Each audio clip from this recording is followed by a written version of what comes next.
출애굽기 20장 11절 말씀. 네, 거기 인물이 있죠. 같이 봉독합니다. 이는 엿새 동안에 나 여호와가 하늘과 땅과 바다와 그 가운데 모든 것을 만들고 제7일에 쉬었습니다. 그러므로 나 여호와가 안식일을 복되게 하여 그 날을 거룩하게 하였느니라. 아멘. 네, 복음 안에서 예배 회복이라는 제목으로 함께 은혜를 나누겠습니다. 매주일 이렇게 저희가 한 번씩 이 현장에서 소요리 문답을 이렇게 보고 또 그 내용을 통해서 우리에게 하나님께서 깨닫게 하시는 내용을 기도 제목으로 좀 붙잡고 있는데요. 굉장히 중요한 은혜들을 많이 회복시켜 주시는 것 같습니다. 오늘 제 59문답, 60문답의 내용인데요. 하나님께서 어느 날을 안식일로 정하셨는가? 그 답으로는 세상 시작 때부터 안식일을 쉬게 하셨다. 그리고 그리스도의 부활하시기까지라고 했다. 매주 일곱째 날을 안식일로 정하셨다. 이렇게 답을 하고 있죠. 그리스도의 부활이라고 하는 그 말이 나왔죠. 또 그 이후로 세상 끝날까지 매주 첫날을 정하셨다. 이렇게 답을 하고 있습니다. 60문에는 어떻게 이 안식일을 거룩하게 지키는가?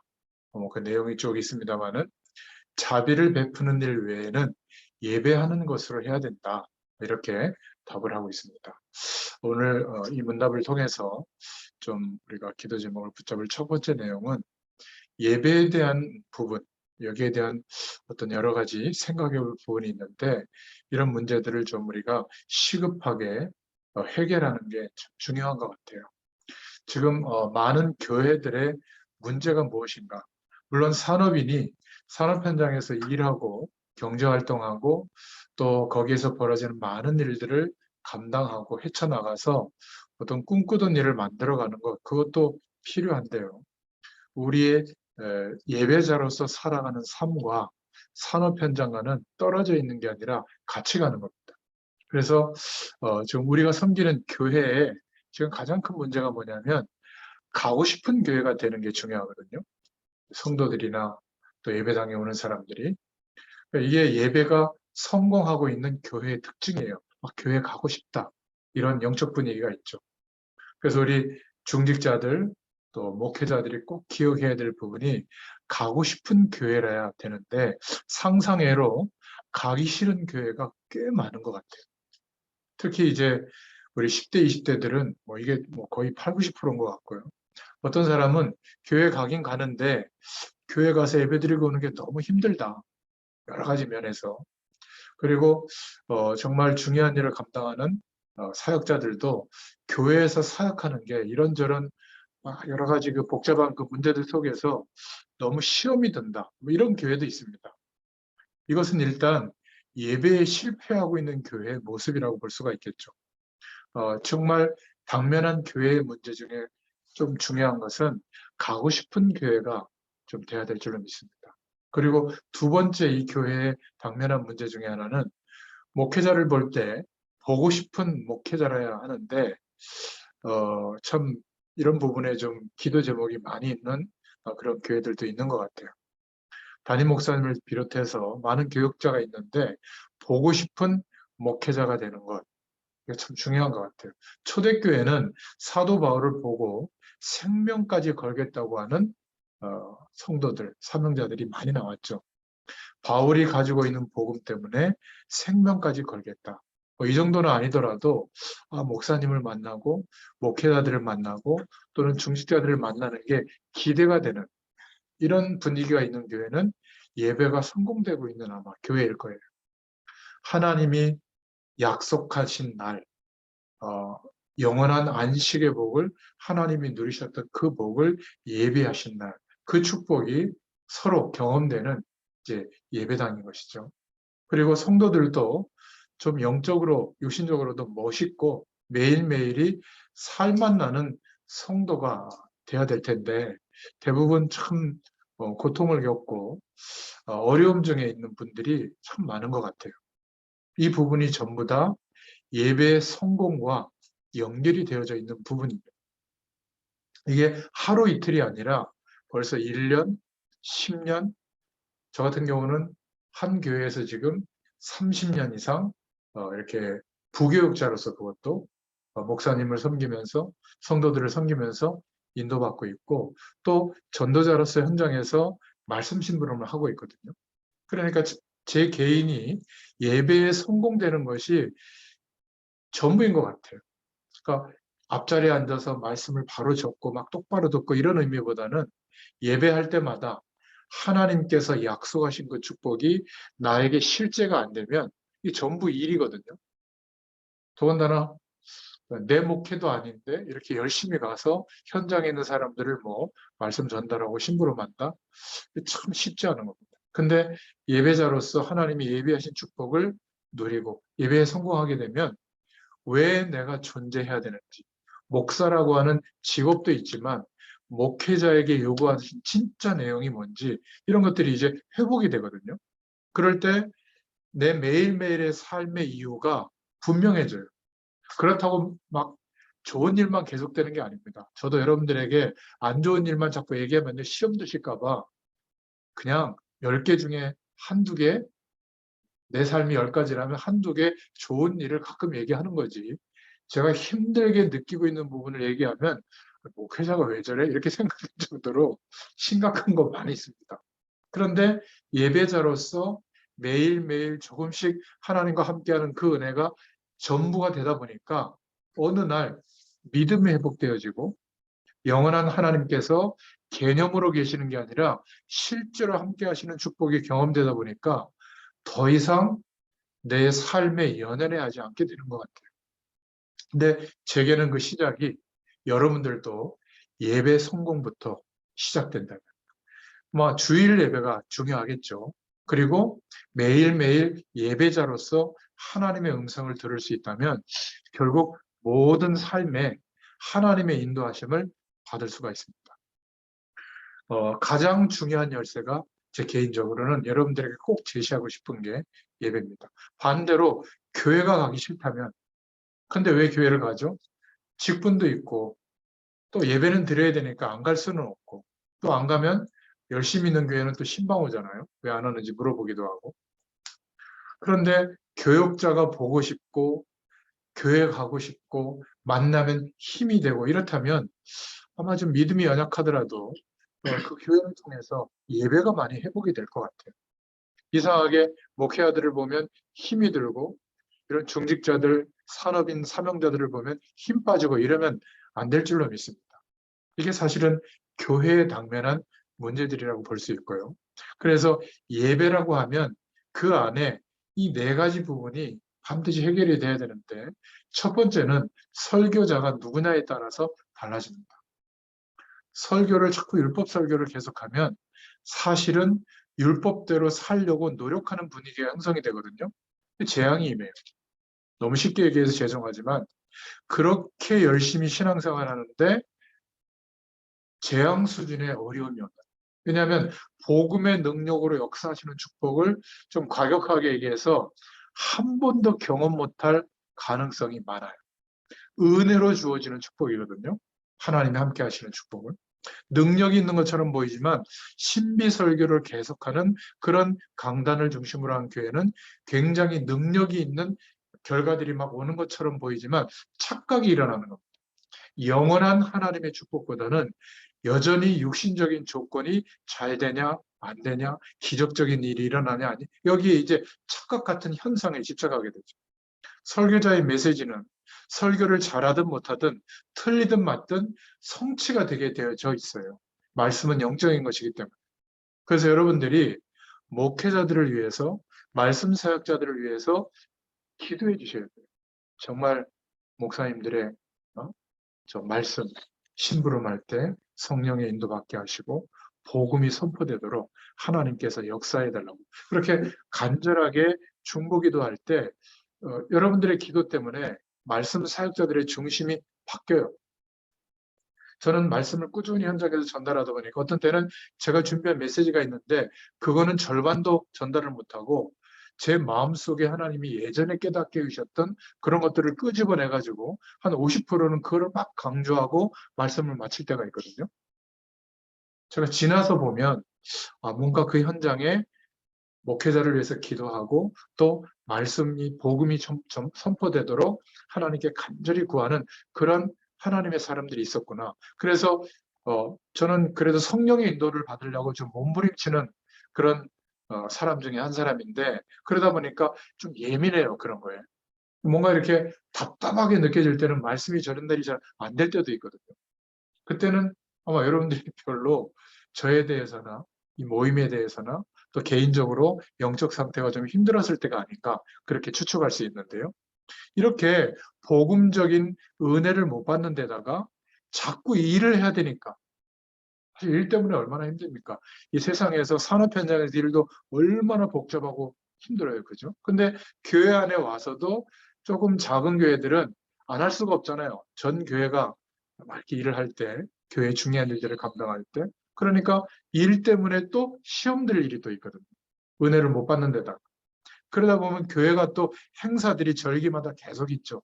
부활주일이 있고 부활주일 끝나면 저희 교회 같은 경우는 5월 달에 체육대회를 했었고 또 체육대회 끝나면 여름 정교인 수련회 준비해야 되고 뭐 선교사 대회 치르고 뭐 랩런트 대회 치르고 막 이렇게 하다 보면 자꾸 행사 중심으로 뭔가 이렇게 하고 나면 힘이 들어요.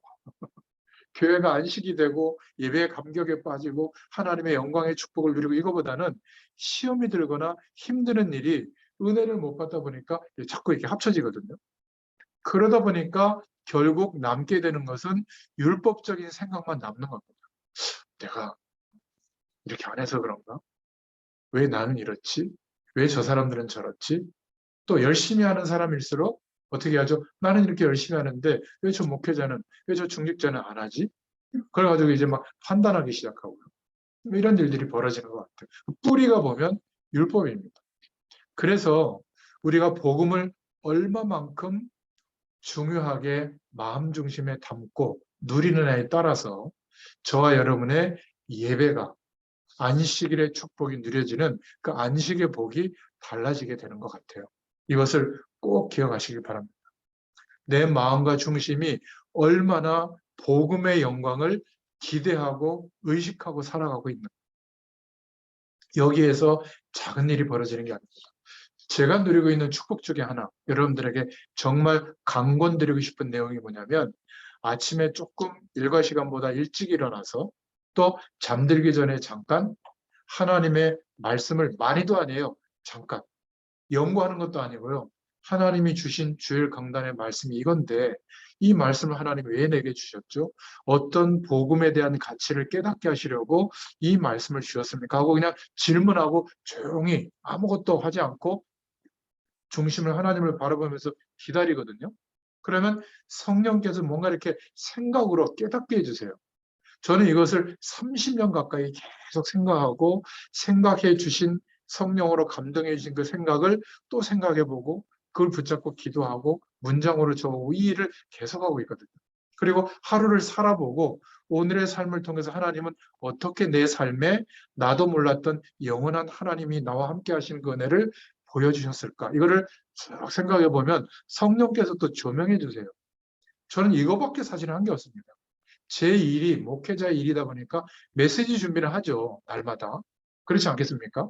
그리고 약간 뭐 교회에 중요한 일이 있으면 또 교회에 오래 있다 보니까 중요한 책임을 맡을 때가 있어요. 이번에 선교사 대회 저희 동부 선교사님들 다 초대하고 선교 출제까지 진행하는 일에 총책임을 또 목사님이 좀 맡으라고 그래가지고 그거 진행하고 있거든요. 그러니까 그거 두고 막 기도하고 그 나머지는 현장에 매일 움직일 때마다 이제 오늘은 이 성수동에 여러분들을 위해서 기도하고 또 말씀 심부름해보고 느껴지는 어떤 깨달음을 가지고 또 여러분들을 위해서 돌아갈 때 기도하고 다행히 여기가 막히면 한 1시간 2, 30분 안 막히면 한 50분 요 정도 걸리는 거리거든요. 기도하기 딱 좋아요. 운전하면서. 그러니까 얼마나 좋은지 모릅니다. 아마 여러분들을 위해서 1시간씩 기도해 주는 목회자가 있다. 한 주도 빠지지 않고 제가 솔직히 매일 하지는 못합니다. 정식 때마다 이름 한번 부르고 지나가는 거는 뭐 여러분들 아마 몇 초도 안 걸려요. 그거 한번 꺾어주시고 성령 충만하게 해달라고. 특별히 저한테 기도 제목을 부탁했으면 한 1분 정도 집중으로 기도하고 넘어가고 그 정도지. 여기 오고 가면서 저는 이 축복을 누리거든요. 그러니까 사실 예배를 막 똑바로 드렸다 이거보다는 그냥 똑같이 예배 드리는데 말씀을 통해서 성령의 음성을 들으려고 조금 하나님 바라본 시간을 가진 거, 이것을 지속하다 보니까 제 삶이 완전히 바뀐 거예요. 평상시에도 하나님을 의식하는 사람으로 바뀐 겁니다. 제 삶의 결과와 관계없이. 어려울 때나 좀 괜찮을 때나 어떨 때는 막 굉장히 답답할 때가 있거든요. 그러니까 제 본심은 그렇지 않은데 오해에서 벌어지는 일이 좀 있어요. 특히 우리 목회자들 같은 경우에. 또 제가 교회 속에 있기 때문에. 그런데 그때 제가 말하지 않고 그냥 기도하고 하나님과 함께하는 은혜를 누리다 보면 몇 년 지나서 그 오해가 풀리기도 하고요. 아직까지도 오해가 안 풀리는 경우가 있습니다. 그 오해가 뭐냐면 저 임목사 저렇게 현장 사역하는 이유가 저 현장에서 만난 사람들 나중에 붙잡고 목회하려고 합니다. 그러니까 저렇게 가서 열심히 해야지. 안 그러면 뭐 정말 복음 전하는 동기 때문에 저렇게 오랫동안 한 현장에 간다고? 이런 시각도 굉장히 존재하더라고요. 동기 충만한 것 같아. 막 이렇게 생각하는 사람도 있는데 저 그렇지 않아요. 여러분이 저를 겪어봐서 그렇지. 지금 이 말씀도 사실은 몇 명의 중요한 산업인들에게 제가 메시지를 이렇게 보내드리거든요. 그러니까 그분들 이제 말씀을 붙잡고 그냥 은혜 받고 좀 도와드리고 방향이 바뀌면 돼요. 하나님 바라보도록. 그러면 진짜 삶의 응답은, 여러분들의 산업의 응답은 여러분 교회 비전과 강단과 관계가 있거든요. 강단 말씀을 통해서 응답받기 시작하면 이제 여러분들이 저처럼 산업 현장에서 하나님의 말씀을 전달하고 답을 주고 치유하는 산업인 제자로 쓰면 그때는 뭐 이런 시간을 굳이 안 가져도 되죠. 그죠? 예를 들어서 우리 김민구 집사라고 있는데 늘 매주 만났거든요. 한두 번. 근데 이제는 3년 가까이 안 만나도 본인의 현장에서 막 저처럼 이렇게 말씀 운동을 하고 있고 또 사명자들을 찾아서 돕고 있고 이런 일들이 하나님 벌어지게 하시는 거예요. 그러니까 박수 치고 만나면 눈빛으로 잘하고 있지, 잘하고 있어요. 이러면 그냥 끝이에요. 제 사역의 목적은 안 만나는 겁니다. 안 만나도 함께 복음운동, 선교운동을 꿈꿀 수 있는 여러분들이 되시기를 저는 기도하고 있거든요. 그러니까 가장 중요한 예배 문제를 우리가 시급하게 해결해야 한다. 이게 오늘 소요리 문답을 통해서 주시는 하나님의 음성이라고 저는 확신합니다. 그래서 초대교회는 예배하는데, 예배당에 가는데 천국이었어요. 모이면. 핍박을 뚫고 생명 걸고 모였거든요. 그런데 바리새인들이 모이는 예루살렘 교회는 지금 우리 많은 교인들이 모이는 교회 모습하고 비슷했을 겁니다. 누구는 유력자고, 누구는 교회를 좌지우지하고, 누구는 또 율법을 가지고 판단하고, 막 그 큰 교회를 유지하려고 하니까 여러 가지 규칙을 만들어서 왜 했냐 안 했냐 막 다투기도 하고, 또 물질이 모이니까, 인재들이 모이니까 어떻게 뭐 그 교회 일을 감당해야 될까 뭐 이런 게 많이 있었을 거예요. 초대교회는 그냥 감격이었어요. 날마다 모일 때마다 성찬을 베풀고, 또 우리가 우리 시대에 하나님이 요구하시는 그 방향으로 만약 선교가 우리의 방법이라면 기쁨으로 가야 되지 않겠냐 이러면서 막 부둥켜 안고 막 울고, 이게 이제 초대교회 예배였던 거거든요. 그리고 약속을 붙잡고 기도하고 사도가 보낸 편지를 읽고 기도하는데 성령께서 역사하는, 충만하게 역사하는, 그게 초대교회의 모습이었습니다. 너무너무 하나님이 축복하셔서 캐톨릭 교회가 시작이 되고 총회가 만들어져서 캐톨릭이라는 이름을 붙였죠. 왕권보다 더 센 교회의 응답이 왔습니다. 이런 중세교회가 유지되려고 하다 보니까 나름대로의 규칙과 제도와 그 재산 관리와 또 여러 가지 것들을 계속해 나가기 위해서 복음의 내용보다 위에 올라온 내용들이 너무 많았던 겁니다. 그러니까 그것을 지키지 않았다고 종교법으로 사형까지 시켰거든요. 대단한 권세였어요. 그런데 개신교회가 시작되어졌는데 개신교회는 그 나라 말로 성경을 번역해서 성경을 막 읽고요. 또 그냥 거룩한 의미의 단성, 뭐 알레그로 뭐 성가인가 단성으로만 화음 없이 그냥 그 울리는 그런 음으로 막 이렇게 하는 찬양인데 그런 것만이 찬양이라고 생각했거든요. 근데 민간에 퍼졌던 막 여러 가지 그냥 토속적인 막 음악이라든지 막 신나는 음악 이런 것들을 차용해가지고 우리로 말하면 예전에 복음성가를 어떻게 교회에서 부르냐, CCM을 어떻게 교회에서 하냐, 찬송만 해야지 이랬을 때가 있었거든요.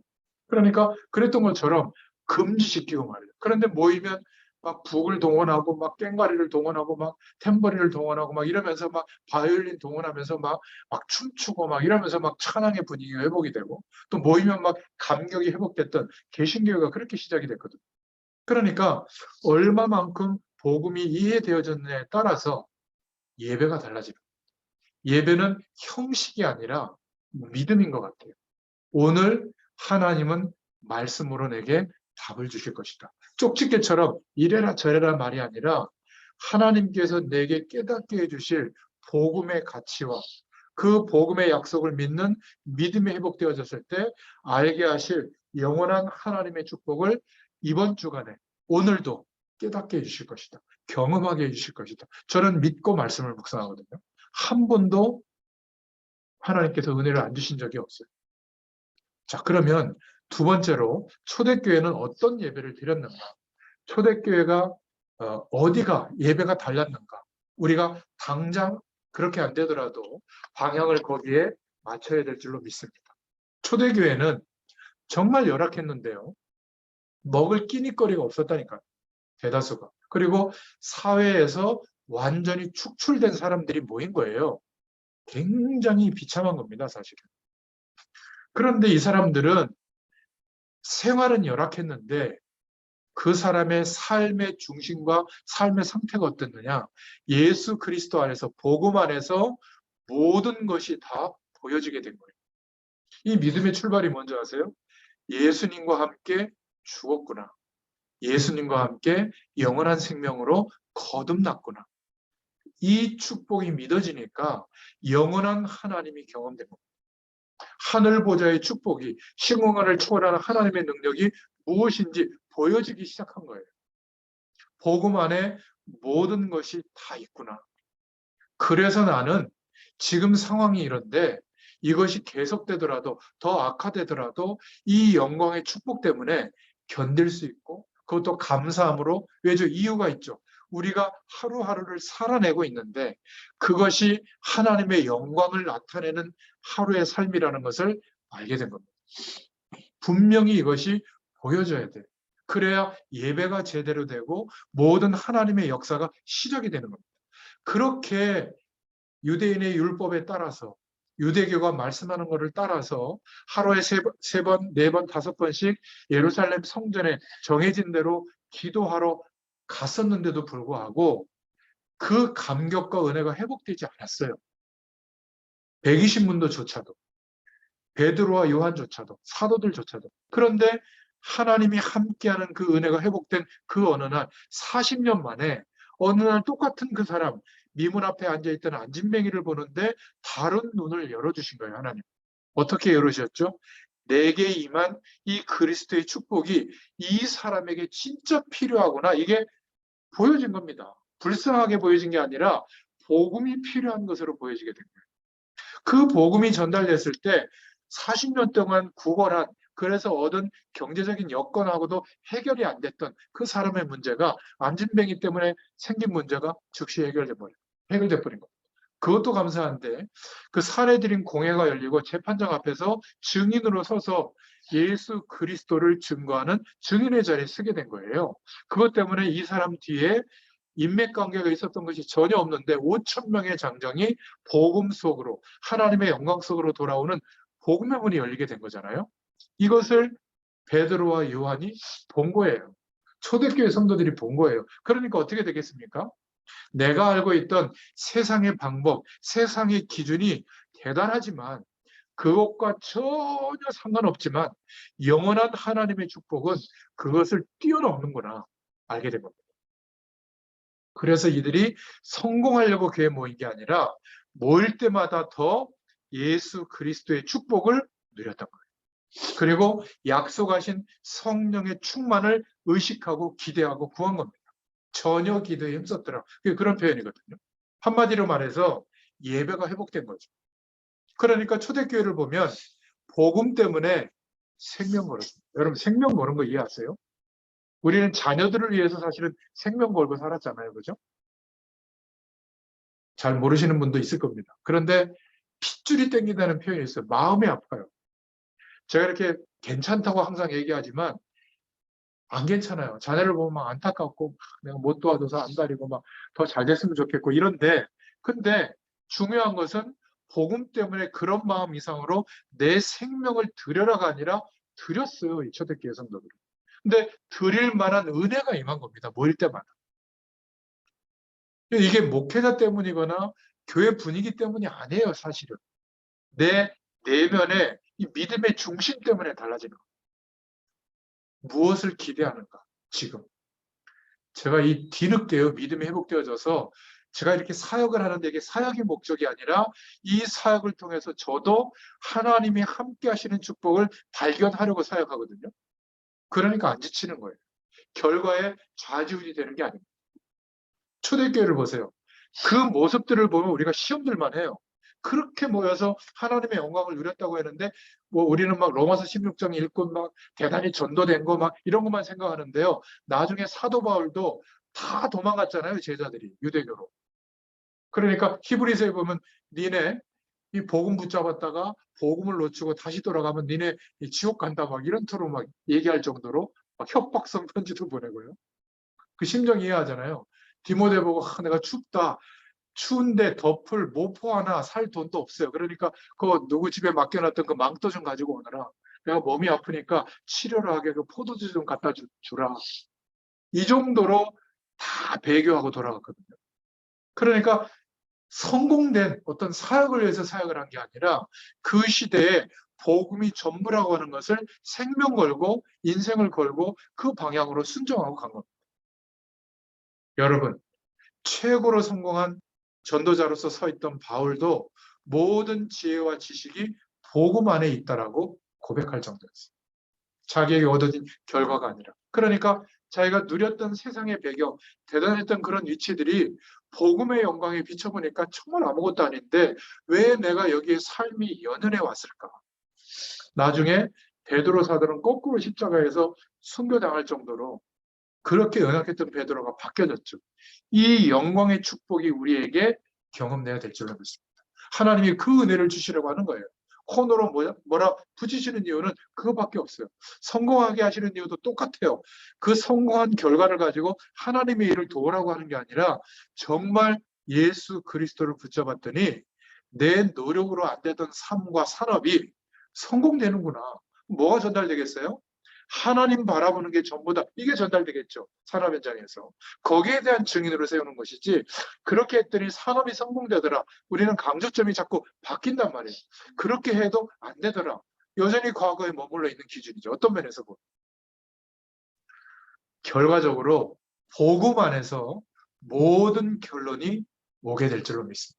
이렇게 되도록 하나님이 인도하는 지금 과정 중입니다. 절대 낙심하지 마세요. 하나님이 지금도 불꽃 같은 눈으로 저와 여러분들을 인도하고 계십니다. 복음 안에서 앞으로 일어날 모든 결과를 결국은 알게 될 줄로 믿습니다.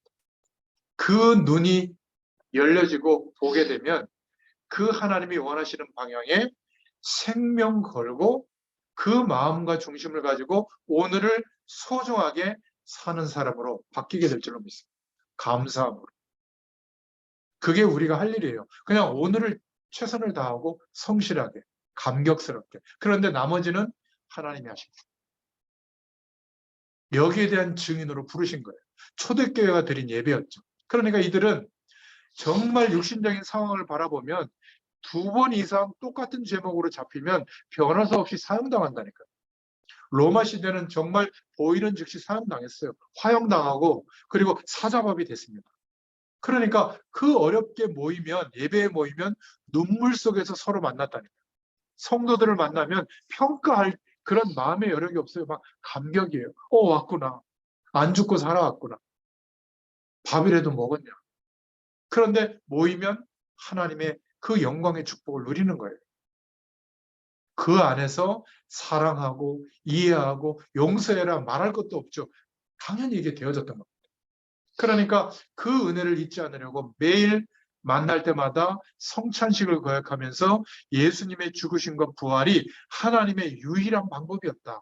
이 언약 때문에, 그리스도의 의 때문에 이제는 이 영광의 축복을 누릴 수 있게 됐다. 이거를 기억하고 돌아갔던 거죠.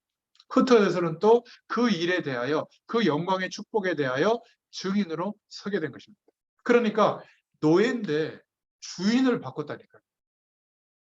그렇지 않습니까? 노예인데 장군이 바뀌어졌어요. 어마어마한 일들이 벌어졌죠. 그러니까 예배 드릴 때마다 하나님이 약속하신 하나님의 영, 성령으로 충만해지는 그런 은혜를 받게 된 거예요. 말씀, 기도, 전도라는 단어가 성령 충만의 역사예요.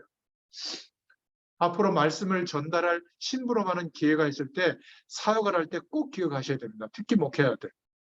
이게 예배 드릴 때 성령 충만함이 일어나는 것이 정상인데 지적하고 어떤 기준을 더 강조하고 잘했니 못했니 판단하는 이런 분위기가 형성된다는 것은 굉장히 중요한 예배의 축복을 놓치게 만드는 결과가 오는 거죠. 성령 충만 받았다는 것은 모든 것을 할 수 있는 상태가 된 겁니다. 성령 충만 받고 난 뒤에 초대교회의 문이 열린 거거든요. 5가지 문이 열렸잖아요. 성령의 역사하심이 시작된 겁니다. 그리고 말씀이 그냥 개념으로만 들렸는데 말씀이 살아 역사하고 성취가 됐죠. 그러니까 하나님이 여시는 전도의 문들이 열린 겁니다. 우리 주변에도 여전히 전도의 문이 꽉 차 있는데 없다고 생각하고 안 보이는 문이 열려 있다. 불쌍한 영혼들이 보이기 시작합니다. 그리고 내 삶을 가지고 얘기하는, 물론 그래도 되지만 복음을 얘기하는 거예요. 내 삶은 내세울 게 없으니까 자기 주인에게 노예가 뭔 삶을 내세우겠어요. 그죠? 성공해봐야 얼마나 성공하겠습니까? 그리스도를 얘기합니다. 이게 살 길이라고. 근데 신기한 것은 하나님이 그때 역사해 주시는 거예요. 그리고 그들 중에 왕족도 돌아오고 사울 같은 사람도 돌아오고 그죠? 그리고 왕의 문서를 담당했던 이런 어마어마한 능력자들도 돌아오고 병들고 정신문제오고 완전히 삶이 망가진 사람들이 이 예수 그리스도의 복음을 듣고 삶이 치유되고 회복되는 역사가 일어난 줄로 믿습니다. 성령 충만이 임하면 중직자들이, 산업인들이 전 현장에서 하나님의 영광을 나타내는 응답을 받기 시작하는 줄로 믿습니다. 여러분, 다락방은요, 모여서 성경 공부하는 게 아니에요. 모여서 막 합심으로 통성기도하는 게 아니에요. 그거는 결과적으로 되어지는 거거든요. 개인적으로 먼저 예배자로서 하나님의 예배가, 복음 누리는 예배가 회복돼야 될 줄로 믿습니다. 이게 시작이에요. 그러면 성령 하나님이 역사하신 겁니다. 주격이 바뀌는 거예요. 안디옥의 문이 열려져서 에베소의 문이 열려져서 하나님이 계속 역사하시는 거거든요. 사도행전 19장 1절부터 7절에 성령 충만 받고 난 뒤에 두란노의 큰 역사가 일어나요. 2년 동안 모든 사람들이 복음을 들을 만한 역사가 일어나는 거예요. 이게 예배의 결과예요. 그래서 제가 오늘 여러분들에게 전달하고 싶은 하나님의 음성은 뭐냐면 복음을 얼마만큼 이해했느냐에 따라서 그리고 하루 동안에 하루의 삶 동안에 한 주일의 삶 동안에 얼만큼 하나님의 유일한 방법인 재창조의 능력인 복음을 의식하고 기대하고 바라면서 살아가느냐에 따라서 예배의 축복이 달라지는 거예요. 현장에서 체험하게 되실 거예요. 복음 안에 예배 축복이 회복되면 모든 것이 회복될 줄을 믿습니다. 그래서 주일날 가능하면 얼른 예배 드리고 놀러 가도 되지만 그런 놀이나 세상적인 것에 집중하는 일은 가능하면 안 하고 주일날은 예배하고 교회에서 좀 헌신하고 또 집에 돌아오면 오늘 말씀도 좀 생각하고 한 주일의 스케줄도 생각하면서 하나님께 영광이 되는 계획도 좀 세워보고 좀 여러 가지 내가 말씀 준비가 안 됐던 거 좀 준비도 하고 누군가를 도울 준비도 하고 이게 굉장히 최고의 일이 되는 거죠. 그렇게 하자라는 오늘 신앙 고백서의 내용들이 나와 있는 겁니다. 여러분 개인마다 교회에서 신앙생활할 때마다 이런 축복이 일어나게 되기를 축원드립니다. 주일날 돈을 써야 되느냐 말아야 되느냐 주일날 일해야 되느냐 안 해야 되느냐 질문 자체가 틀린 거죠. 하나님께 영광이 되면 쓰고 하나님께 영광이 되면 일해야죠. 병원, 약국문 열어야 되느냐? 당번이 자기한테 돌아왔으면 열어야죠. 그렇지 않습니까? 아니, 다 예수 믿는 사람이 그 지역의 소방관이다. 그 지역에 주일날 불나면 다 타고 없어야 되겠네요. 소방관은 비상이 걸리면 가서 일해야죠. 그게 하나님께 더 영광이 되는 거 아니겠습니까? 무조건 예배당에 와서 예배의식에 참여하는 게 주일을 성수하는 거다. 이렇게 율법적으로 해석하니까 의식은 남아있는데 그 예배의 감격은 놓쳐버립니다. 또 예배의 감격을 만들려고 쿵짝쿵짝하는 어떤 막 이렇게 음악적 요소를 동원해가지고 그런 분위기를 인위적으로 만들어내서 엑스타시를 몰고 가면 또 불건전 신비주의로 가는 신앙밖에 안 남잖아요. 이게 너무 안타까운 겁니다. 그러니까 복음을 제대로 못 깨달아 버리면 해석이 자꾸 이상하게 나오는 겁니다. 율법적인 그런 사람이 되어지겠죠. 신비적인 신앙의 결과로 자꾸 뭔가 이렇게 특별한 현상에 집착하게 되고 결과에 집착하게 되겠죠. 복음을 잘 알지도 못하면서 율법을 가지고 옳다 그러다 다투기까지 합니다. 장로님과 권사님들의 싸움, 전에 한 번도 말씀드렸잖아요. 주일날 약국에 가서 약 사 먹었다고 막 성도들 앞에서 막 주일날 돈 썼다고. 지금은 안 그러지만 한 20, 30년만 해도 그런 얘기가 있었거든요. 주일날 돈 쓰면 안 된다고. 근데 그렇게 회중들 앞에서 망신을 주고 성도들 앞에서 그 장로님이 사과했는데 불과 몇 개월 지나지 않아서 그렇게 공개적으로 면박했던 그 여자 권사님이 막 급성 막 문제가 생겨가지고 그 주일날 수술하게 됐거든요. 그러니까 그런 상황이 되면 자기도 수술 안 해야 됩니까? 그러니까 교회에서 다투는 내용 거의 보면 이상한 복음도 아닌 율법적인 기준을 가지고 이상하게 적용하고 이상하게 자꾸 해석하는 겁니다. 우리가 정말 절망스러울 때는 어떻게 해야죠? 기회가 온 거죠. 24시간 하나님 바라볼 때가 온 겁니다. 24시간 말씀 붙잡고 기도할 때가 온 거예요. 정말 여러분 그런 적 있습니까? 저는 딱 3일 정말 전심으로 잠도 한 서너 시간밖에 못 자고 거의 하나님 바라볼 때가 있었거든요. 그때 하나님이 경험하게 해주시고 체험하신 영적인 은혜가 있어요.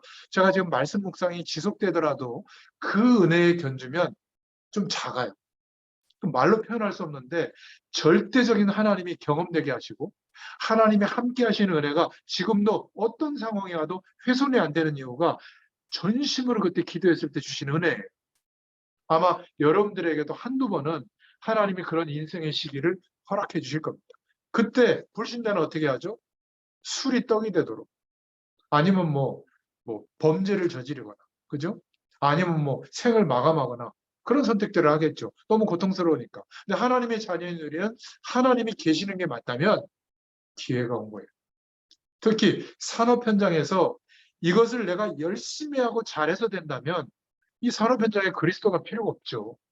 이 산업 현장에도 주님이 주인 되시는 게 맞다면 기도해야 됩니다. 전심으로 내 사람의 일을 두고 하나님께 구하고 기도하셔야 돼요. 정말 하루 종일 그럴 때가 있을 겁니다. 만약 여러분들이 산업 현장에 너무 절망스러워서 아무런 일을 할 수 없게 됐을 때 그때가 바로 언제죠? 너희는 가만히 서서 하나님이 지금 오늘날 하시는 구원을 봐라. 모세가 이스라엘 백성들 앞에 완전히 막혀있던 홍해 앞에서 한 신앙 고백이죠. 우리도 그런 고백이 있어야 될 줄로 믿습니다. 전에 한번 말씀드렸잖아요. 저희 교회 이정근 장로님이라고 회사가 매일경제 다니실 때 막 윤정기 돌릴 때 연초에 고사지낸대요. 돼지머리 놓고. 그러니까 이분이 믿음이 없을 때는 그냥 했는데 예수 그리스도를 믿고 믿음이 좀 회복됐을 때는 그게 용납이 안 되더래요. 근데 아주 고위직 임원으로서 그걸 안 하게 되면 문제가 생기는데 막 째려보고 막 이상한 분위기가 형성될 거 아니에요? 회장님도 있고 사장님도 있는데 떨리는 마음으로 벌벌 속으로 떨면서 제가 예수 믿기 때문에 교회 다니기 때문에 제가 이렇게 절을 할 수 없지만 제가 새벽마다 이 회사를 위해서 기도하겠습니다 하고 절을 안 했다는 거예요. 분위기 안 좋았답니다.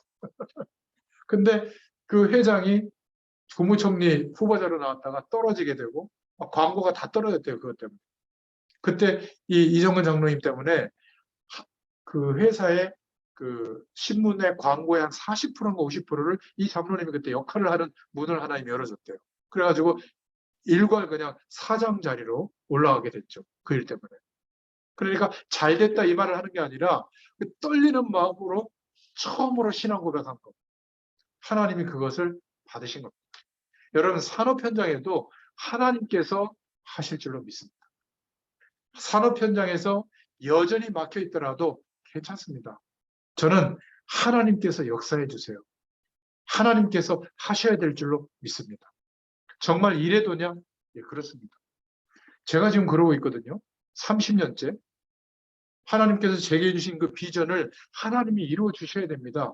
이래도냐? 예, 그렇습니다. 이런 상황인데도 예, 그렇습니다. 대단한 목회, 대단한 조직이 있어야 되는 줄 알았거든요. 근데 어느 날 아니라는 걸 알았어요. 아무것도 없어도 되겠냐? 예, 됩니다. 저는 하나님이 하실 것으로 믿습니다. 이 믿음이 왔거든요. 그러니까 한순간도 흔들리지 않아요. 그때 이후로. 근데 그 기간이 얼마나 걸린 줄 아세요? 한 23년 걸렸어요. 매일 기도하는데 매일 답답해요. 먹구름조차도 안 보여요. 이상민 실장님이 제가 말씀 한 3년 전에 드렸더니 막 사업이 막 확정이 돼가지고 막 목사님 그 아프리카 장학재단 제가 만들겠습니다. 걱정하지 마세요. 얼마 필요하십니까? 대부분 목회자들이 이런 거 기대하거든요. 가이어를 주옵소서 막 이렇게 기도하는데 저는 그 기도 없어요. 제가 갖는 여러분들이랑 유일한 기도는 뭔지 아세요? 24시간 주님을 바라보며 하나님이 함께하는 응답을 누리게 해주옵소서. 그게 기대되는 사람이 되게 해주시옵소서. 그러면 돼요. 나머지는 하나님이 정말 아십니다. 완벽하게 준비하신 문들을 열어주십니다. 시간도 그때가 가장 완벽해요. 확신하시길 바랍니다. 초대교회는 우리가 초대교회로 돌아가지고 다락방 운동 이름까지 붙인 거 아닙니까? 초대교회는 복음 때문에 다 드린 겁니다. 인생 전체로. 자, 세 번째로 그렇다면 지금 우리는 어떻게 해야 될 것인가? 조금 좁혀서 주일날 반드시 확인해야 될 것이 있습니다. 제일 먼저 확인해야 될 것은 말씀과 기도와 전도에 대한 부분인데 하나님이 지금까지 나에게 말씀 주신 것이 무엇인지를 여러분들 알고 있죠? 큰 흐름의 방향이. 그러면 오늘 예배할 때 어떤 말씀을 하나님이 허락해 주셨는가가 딱 보일 거예요. 이 말씀이 그러면 내 삶의 한 주일을 살면서 얼마만큼 성취되어져 가고 있는가를 바라볼 수 있어야 돼요. 하루를 살아가면서. 이게 안 보이고 좋다 안 좋다 이러면 말씀 놓치고 사는 거죠. 그러면 이것을 확인해 보는 것이 말씀 듣는 시간보다 더 중요한 겁니다. 하루의 삶을 통하여, 한 주일의 삶을 통하여. 그러면 주일날 이제 예배당에 오잖아요. 조금 일찍 와서 한 주일을 돌이켜보면 나에게 하나님이 응답해 주신 게 있어요. 영적으로든 육신적으로든. 어느 정도 응답을 하셨는지가 발견이 되는 게 기도예요. 그러면 하나님이 다른 사람에게는 없지만 나에게 주신 영적인 육신적인 증거가 생기게 되거든요. 저는 이게 너무나 많아요. 그것을 말씀으로도 주시고 삶으로도 허락해 주시거든요. 또 저만 알도록 굉장히 중요한 어떤 큰 문들을 열어주실 때도 있어요. 전도에 관해서. 이 세 가지가 언제? 주일날 반드시 확인되어져야 됩니다. 그러면 여러분들은, 저와 여러분은 예배를 성공하고 있다. 이렇게 생각할 수 있습니다. 그리고 나머지 6일 동안에는 하나님께서 어떻게 나의 삶을 인도하시는지를 묵상해 봐야죠. 가능하면 잠은 주무시니까 잠들기 전에 잠깐, 아침에 조금 일찍 일어나서 잠깐 이렇게만 하셔야 돼요. 일과 시간은 성실하게 사시고 말이죠. 저는 솔직히 대단하게 메시지 여러분들이 연구 안 하셔도 됩니다. 아, 이런 말씀의 방향이구나. 서론, 본론, 결론 정도 딱 붙잡고 주일 강단 말씀, 또 이렇게 산업 현장에서 전달되어지는 메시지 방향을 딱 잡고 또 저희 단체에서 또 집회 말씀 뭐 큰 제목 정도 방향 정도 딱 붙잡고 기도하시면 돼요. 하나님께서 은혜를 주실 줄로 믿습니다. 이러면 내가 뭐 해야 될 것인가가 보여요. 그것도 처음에는 작게 생각되는데 시간이 갈수록 명확하게 되고 확신이 오고 이러면서 내 산업 현장의 방향도 그쪽으로 맞추게 되고 갱신하게도 되고 어떨 때는 중단하기도 하고 이런 미래가 분명히 보이는 겁니다. 이게 합쳐져서 어느 날 정말 다른 사람도 알게 될 만큼 하나님이 역사하시는 결과가 오게 되는 겁니다. 여러분, 이게 주일날 해야 될 예배 성공이에요. 복음 안에서 회복해야 될 내용인 줄로 믿습니다.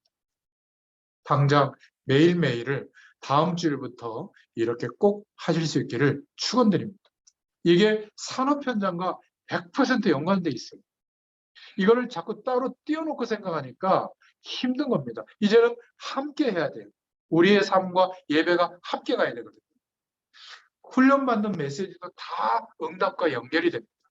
하루 종일 주일날 주님의 은혜를 기대하고 사는데 하나님은 어마어마한 축복을 허락해 주시는 거죠. 사도행전 2장 1절부터 13절에 마가다락방에 모일 때마다 허락하셨던 5가지 문이 반드시 열립니다. 사도행전 4장 29절부터 31절에 모여서 기도할 때 어떤 일이 벌어졌죠? 자신들의 힘으로 해결할 수 없는 엄청난 초대교회 문이 열리게 된 겁니다. 사도행전 19장 1절부터 7절에 에베소 지역에 들어가기 전에 어떤 일이 벌어졌습니까? 똑같은 일이 우리에게도 일어납니다. 그래서 주일날만이라도 여러분 그냥 예배당에 가지 마시고요. 사모하는 마음으로 준비기도 하시고 그렇게 가시길 바랍니다. 약속하신 안식의 복을 허락하실 것이다.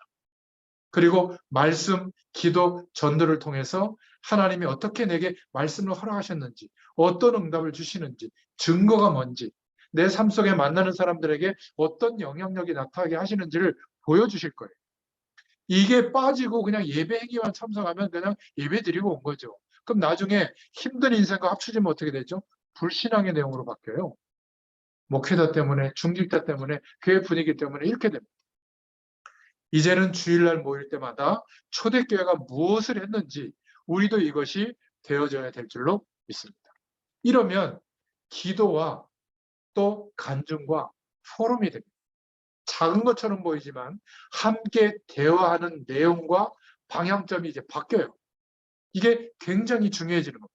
그리고 포럼 속에 내가 기도 응답 받은 거, 육신적인 응답은 그렇게 중요하지 않지만 영적으로 깨닫게 됩니다. 그리고 간증이 이제 있게 되죠. 그랬더니 이런 불신앙을 치유해 주셨다. 그 속에 하나님의 말씀이 또 새롭게 회복될 줄로 믿습니다. 이러니까 능력과 치유가 일어나는 거예요. 주일날 성도의 교제는 이런 겁니다. 밥 먹고 막 우리끼리 좀 친밀한 관계를 형성하고 그런 게 아니죠. 저는 어릴 때 사실은 죄송합니다. 좀 똑똑했던 것 같아요. 중직자들이 하는 말, 목회자들이 하는 말이 불신앙으로 들렸던 것 같아요. 하나님이 안 계신 거 맞구나. 아니 저렇게 막 일부러 막 헌금을 강조하나?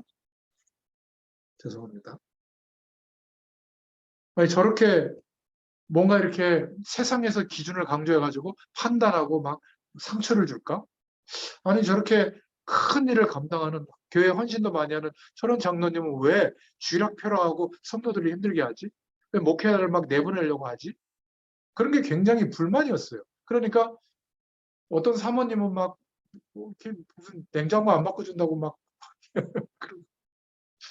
어떤 담임 목사님은 자동차 안 바꿔준다고 그러고 또 막 이주장부 해가지고 자녀 유학비 막 미국 유학 보내고 막 그런 게 굉장히 힘들어요. 그래가지고 제가 목회해야 될 때 정의론 예수 붙여봤을 때 3가지 안 하겠다. 자녀 안 낳고 집 안 갖고 차 안 갖겠다. 복음도 아닌데 그렇게 기도 제목 잡았을까요? 어린 시절에 그런 게 상처가 되더라고요. 불신앙 포럼이 일어나면 큰일 나요. 저 여러분들이 툭 던진 말, 동의해준 그 말이 하나님이 안 계신 것처럼 초대교회 성령의 역사가 기대하고 일어나야 줘야 되는데 예배 분위기가 그렇게 바뀌어야 되는데 예배당에 그렇게 오고 싶어야 되는데 우리 때문에 그렇게 될 수가 있는 거거든요. 어느 날 저와 여러분들의 신앙 고백 지나가는 말 한마디 때문에 아, 하나님 살아계시는 게 맞구나. 이러면 바뀝니다. 제게도 그런 순간이 있었거든요. 박혜진 선생님이라고 가장 제가 영적으로 어려웠을 때 청소년 기시기에 뭐라고 얘기하셨냐면 하나님이 너 사랑해. 다른 사람들이 이상하게 볼지 몰라도 너 오늘도 담배 꽂고 왔구나. 옛날에 셔츠에 그게 여기 있잖아요. 여기 막 꽂고 왔거든요. 제가 강심장이었어요. 아버지가 장로님인데. 괜찮아. 담배 피라는 얘기는 아니다. 근데 하나님이 너 사랑해. 너 모르지? 특별히 너 사랑하는 것 같다. 그리고 선생님은 널 위해서 항상 기도하고 있으니까 그냥 교회 와. 괜찮아. 선생님은 너 사랑해. 믿고 있어. 하나님이 너 큰 인물로 쓰실 거야. 그때는 제가요, 그런 소리가 하나도 안 들어왔어요. 근데 결정적으로 제가 무너져야 될 때가 있거든요. 말로 할 수 없는 그런 상황과 조건들이 여러 번 있었는데, 그때 그분의 말이 생각이 나. 그러니까 제가 결정적 순간에 안 좋은 선택을 안 하고 항상 예배당으로 왔다니. 힘들어도 왔어요. 이게 전 축복이었던 것 같아요. 그리고 제가 어떤 평신도가 정말 감격스럽게 자기의 삶을 하나님 앞에 드리면서 어떻게 하든지 막 복음을 전달하려고 하는, 목사님 한 번만 와서 이 사람한테 말씀 전해달라고. 저는 귀찮아 죽겠는데. 그 사람한테 얘기도 안 하고 막 그냥 갑자기 막 제가 나타나가지고 말씀 전해야 될 그런 상황을 만들어 놓고도 막 전해달라는 거예요. 그것도 한두 사람이 아니에요. 한 100명 넘게 그랬거든요, 저한테. 신기하죠? 근데 그 중에 변화된 사람이 나오고 지금도 저하고 말씀 운동하는 사람이 3명이나 있어요. 얼마나 놀라운 줄 아십니까? 제가 그때 생각을 바꾼 거예요. 아, 어떤 격식을 차리고 하나님이 역사하실 때 그때가 되면 복음 전한다, 이런 제가 고고한 어떤 전도에 대한 생각이 있었거든요. 그때 무너진 겁니다. 어떨 때는 시급하게 하나님이 역사하실 때는 뭐 교양, 태도 상관하지 않고 막바로 복음 얘기해야 될 때도 있구나. 좀 무식한 방법이 통할 때도 있구나. 깨달았다니까요. 여러분, 정말 우리를 통해서 하나님이 살아계시고 전도의 의문이 이렇게 많이 있구나. 이것이 전달된다면 정말 중요한 사람으로 하나님 앞에 쓰임받게 될 줄로 믿습니다. 산업 현장에서. 사실상 우리는 주일날 뭐 해야 될 것이냐. 이것이 우리의 생을 바꾸는 완전히 중요한 내용인 줄로 믿습니다. 어떤 면에서 주일을 다 놓치고 있는 게 아닐까. 또 하루의 삶 속에서도 예배자로서 누릴 축복을, 약속하신 축복을 기대하지 못하고 살고 있는 건 아닌가.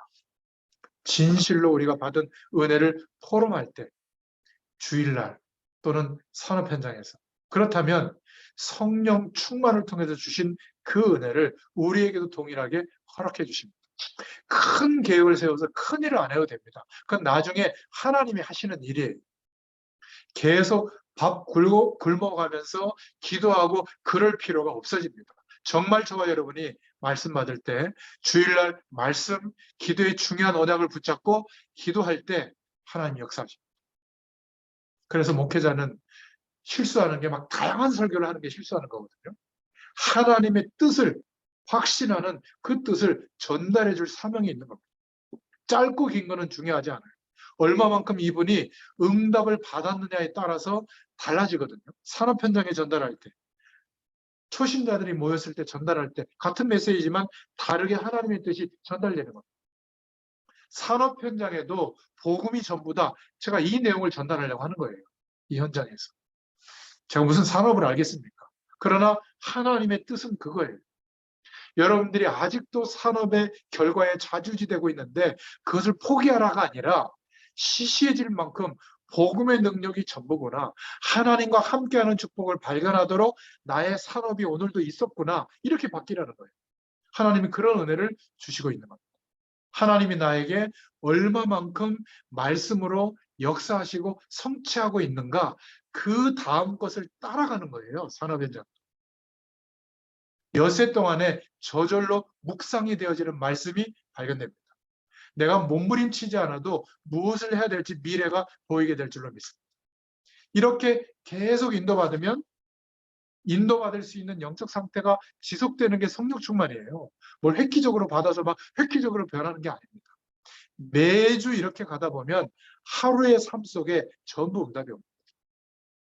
다른 사람이, 가족이, 산업 현장에 만나는 사람이 나를 통해서 힘이 빠지는 게 아니라 힘을 얻게 돼요. 이게 포럼입니다.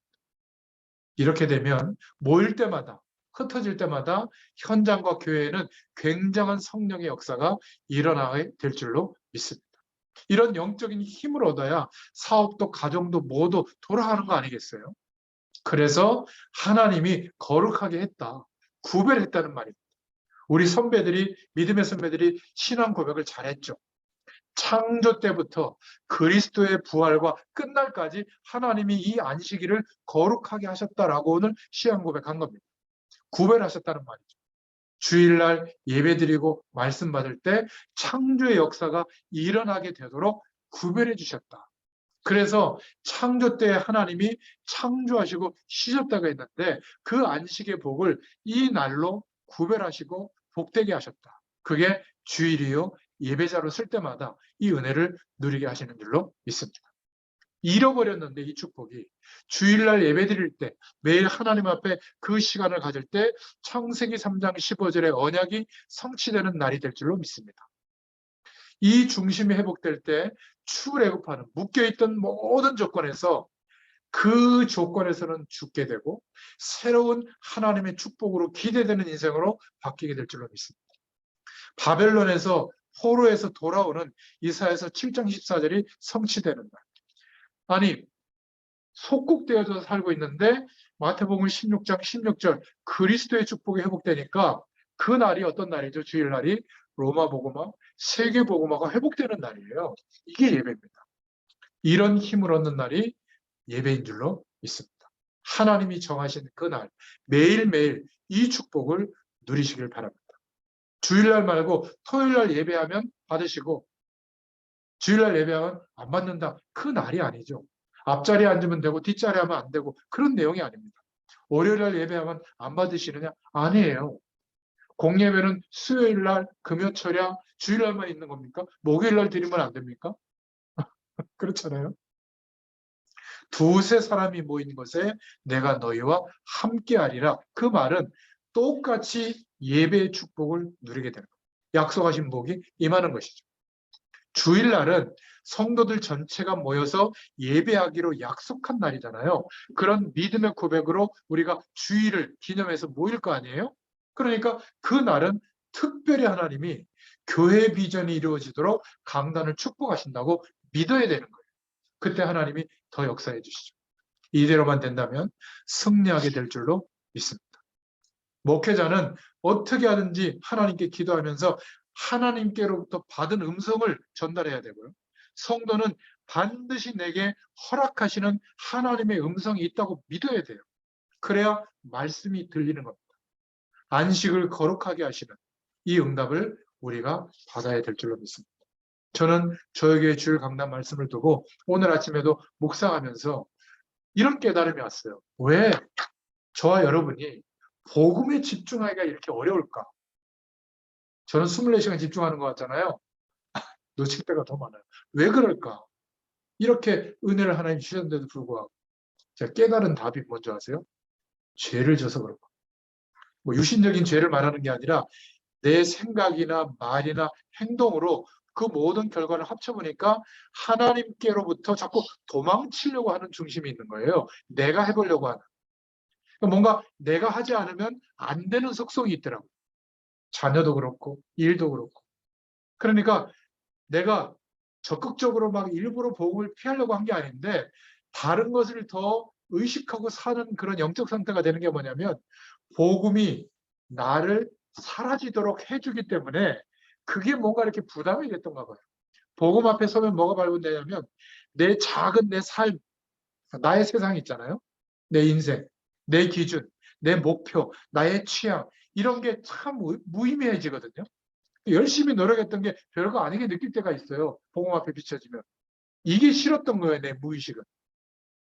더 이상 내가 주인공이 아니고 내가 원하던 그렇게 노력했던 그 핵심이 안 되는 상태가 되기 때문에 내 힘과 노력으로는 더 이상 내가 이루려고 하는 그 목적조차도 의미가 없어지기 때문에 그래서 틈만 나면 나는 복음을 피하고 있는 게 아닌가 이렇게 깨달아진 겁니다. 목회자가 그렇다면 성도들은 어떨까? 산업인 여러분들은 어떨까? 막 이 전쟁터에 돈을 막 그냥 누가 갖다 줍니까? 전쟁에서 이겨야만 그 재화를 획득할 텐데 이 속에서 과연 결국 복음에 집중할 수 있을까? 안 된다면 왜 안 된다고 생각할까? 누구 때문에 어떤 것 때문에가 아니라 내 영적 상태와 중심이 자꾸 나의 것을 포기시키게 만드는 복음의 능력 때문이 아닐까? 그래서 틈만 나면 복음을 피하려고 하는 게 아닐까? 여러분, 자꾸 피하지 말고 복음의 그 부르심 앞에 나아가게 되면 자아가 자꾸 이렇게 없어지거든요. 연약한 내가 발견이 돼요. 별것 아닌 내가 발견이 돼요. 그래야 자유를 얻게 돼요.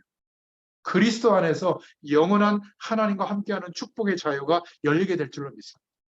안 그러면요, 여전히 내가 지금 느끼고 있는 고통의 정체가 뭐냐면 내 자아를 붙들고 있는 결과 때문에 오는 거거든요.